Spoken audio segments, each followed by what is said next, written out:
विष्णु गुरुर्देवो महेश्वरा गुरु साक्षात् परम ब्रह्म तस्मै श्री गुरुवे नमः। तस्मै श्री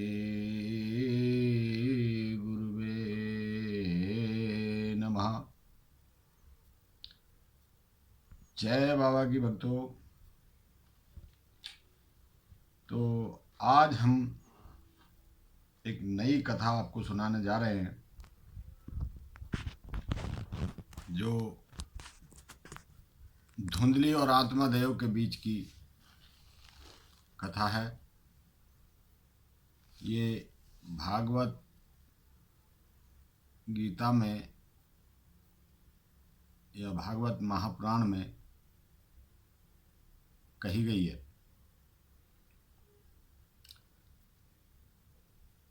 एक गांव में आत्मादेव जी और धुंधली दोनों वास करते हैं।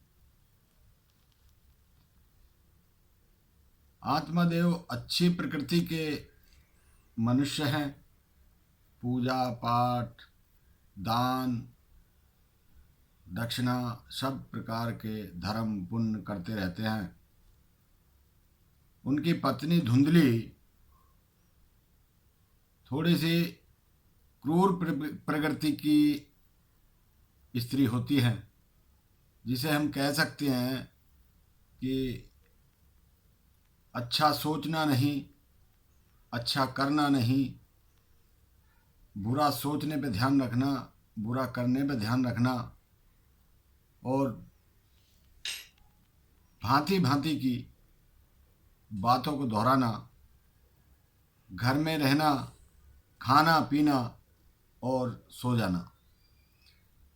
तो इसी तरीके से चल रहा था, उनका जीवन व्यतीत हो रहा था।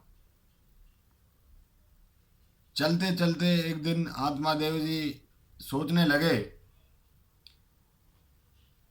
कि भगवान ने मुझे न जाने किस प्रकार के कष्ट दे रखे हैं, जिससे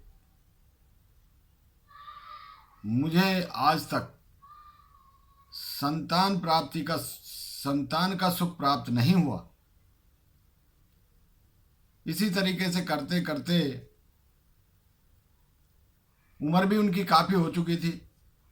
तो यही सोच रहे थे बैठे हुए कि हे प्रभु, न जाने मुझसे कौन सी ऐसी भूल हुई कि मैं किसी भी चीज़ को हाथ लगाता हूँ, वही चीज़ एक इस प्रकार से हो जाती है जैसे नष्ट हो जाती है। मैं अगर किसी पेड़ को लगा देता हूँ तो पेड़ सूख जाता है। मैंने एक गाय को लाया, गाय ला के पाली, तो गाय मेरी कभी माँ नहीं बन सकी, गाय ने कभी बच्चा नहीं दिया, मेरी पत्नी कभी गर्भ धारण नहीं कर सकी, किसी बच्चे को जन्म न दे सकी। पौधा मैंने लगाया, वो पौधा भी सूख गया। और अन्य प्रकार की बातें उन्होंने मन में सोची कि मैं किसी फल को हाथ लगाता हूँ तो वो फल भी सड़ जाता है। ऐसा मैंने कौन सा पाप किया है प्रभु, मुझे रास्ता दिखाएं और मुझे इस अंधकार से बाहर लाएं।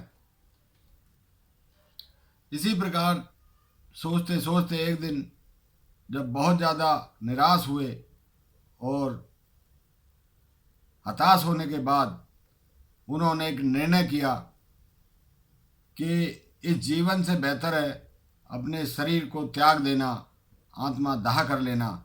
और इसी प्रकार आत्मादेव जी अपना शरीर का त्याग करने के लिए वनों की तरफ निकल पड़ते हैं।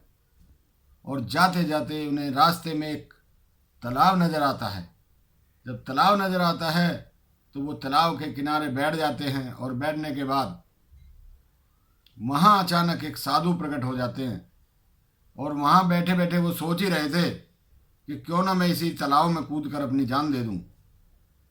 इसी बीच एक साधु प्रकट हुए। साधु प्रकट होने के बाद साधुओं ने उनको रोका और कहा कि हे आत्मादेव, आप क्या करना जा रहे हैं, आप क्या करना चाहते हैं। उन्होंने कहा, हे महात्मन, मैं अपनी ज़िंदगी से बड़ा त्रस्त हूँ, बड़ा परेशान हूँ, और मुझे आप जो मैं करना चाहता हूँ वो करने दिए, क्योंकि मैं इस दुनिया में रहना ही नहीं चाहता, मैं जीना नहीं चाहता। किसके लिए मुझे जीना है। साधु बड़े समझाते हैं उनको, हे आत्मादेव, ये शरीर मनुष्य को बार बार नहीं मिलता, इस शरीर का सदुपयोग करें और आप अपने अच्छे कामों के लिए प्रयास करें। आत्मादेव जी कहते हैं कि हे महात्मन, मैं किसके लिए प्रयास करूं। हर मनुष्य की एक इच्छा होती है कि वो अपने किसी संतान को जन्म दे और अपने बुढ़ापे में अपने वारिस के तौर पर अपनी संतान को आगे बढ़ता देखे। लेकिन यहाँ तो संतान तो दूर, मैं तो किसी पेड़ को हाथ लगाता हूँ तो पेड़ सूख जाता है, और किसी फल को हाथ लगाता हूँ तो फल सूख जाता है। मैंने और एक गाय पाली, आज तक मेरी गाय ने भी कभी बच्चा नहीं दिया, तो इसलिए मैं इस दुनिया में जीकर करूँगा क्या। साधु महात्मा इतनी सुनकर और अपने ज्ञान दृष्टि से, ध्यान दृष्टि से उनका जीवन का वृतांत समझने की कोशिश करते हैं और देखते हैं कि आत्मादेव के तो 7 जन्मों तक बच्चे का योग नहीं है। और देखकर महात्मा उनको कहते हैं कि बेटा, आपका मैं सारे चीज़ समझ गया हूँ, आपका तो इस जन्म का तो छोड़ दीजिए, आपको तो 7 जन्म तक अभी संतान सुख प्राप्त नहीं होगा। आपकी किस्मत में संतान का सुख है ही नहीं। आप लाख कोशिश करें तो भी आप संतान प्राप्त नहीं कर सकते। इसी बीच साधु जी उनसे समझाने की कोशिश करते हैं, लेकिन आत्मादेव जी मानने को तैयार नहीं। उन्होंने कहा कि हे महात्मन, अगर आप मुझे इतना सब समझाने की कोशिश कर रहे हैं तो कोई रास्ता निकाले, कोई रास्ता ऐसा सुझाएं मुझे कि जिससे मुझे संतान प्राप्ति का सुख प्राप्त हो। साधु महात्मा बोलते हैं कि हे बेटा, मैं आपको एक रास्ता बता सकता हूँ, एक उपाय बता सकता हूँ। अगर आप वो उपाय करें तो हो सकता है आपको ये संतान सुख प्राप्त हो जाए, अन्यथा आपको कोई संतान की प्राप्ति नहीं होने वाली है।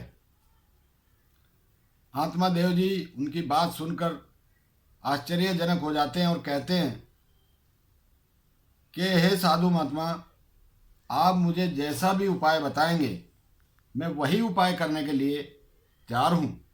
आप मुझे उपाय बताएं। महात्मा जी अपनी झोली में हाथ डालते हैं और वहाँ से एक फल उनको निकाल कर दे देते हैं और कहते हैं कि बेटा जाओ, ये फल अपनी गृहिणी को आप खिलाना, उनको बोलना, अपनी पत्नी को बोलना कि ये फल ग्रहण करें, और ये फल ग्रहण करने के 9 महीने बाद आपको संतान की प्राप्ति होगी। ऐसा मेरा ये सत्य वचन होगा। साधु महात्मा ये कहकर उनको मृत्यु से रोककर और अपने क्षमा हो जाते हैं। इसी बीच आत्मादेव बड़ी खुशी के साथ और खुश होते हुए अपने घर की तरफ लौटते हैं, और जैसे ही घर आते हैं तो वो अपनी पत्नी को सारा हाल बता देते हैं। सारा हाल बताने के बाद और वो कहते हैं